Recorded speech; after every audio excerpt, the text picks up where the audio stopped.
সামনে আমরা তো আওয়ামী লীগের শাসন দেখলাম, বিএনপি শাসনও দেখেছি।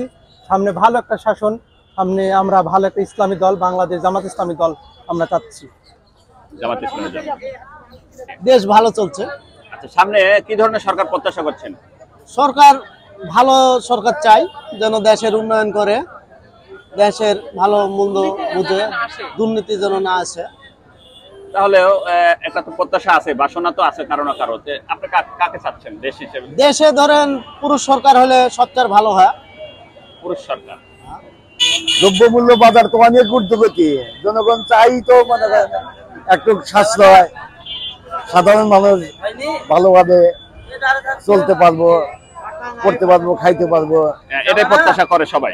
এই প্রত্যাশাই তো সবাই করে। আচ্ছা, তাহলে আপনি তো সবকিছু অনেক ঊর্ধ্বগতি।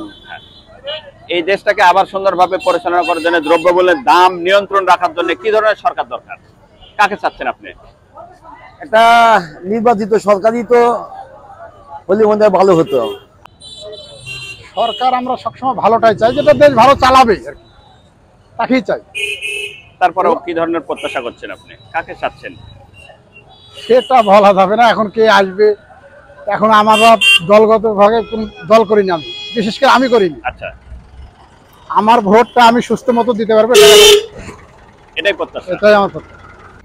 নির্বাচিত সরকার এখানে নিরপেক্ষ সরকার আসতে হবে, সেটা আমরা চাচ্ছি। হ্যাঁ, ভালো সরকার ভালো কাজ করবে, দেশ উন্নয়ন করবে, সেটা আমরা চাচ্ছি। তারপরেও কাকে চাচ্ছেন আপনি? এটা প্রত্যাশা তো আছে মানুষের। আওয়ামী সরকার আসতে চাই, আওয়ামী লীগ সরকার। আওয়ামী লীগ সরকার চাচ্ছেন। খুব ভালো চলছে না, নির্বাচিত সরকার লাগবে। চিন্তায় রাহাদারি বেশি হয়েছে। নির্বাচিত সরকার দরকার। হ্যাঁ, আচ্ছা, তাহলে কি ধরনের সরকার প্রত্যাশা করছেন? কাকে চাচ্ছেন আপনি? সামনে সামনে আমরা বিএনপিকে চাই।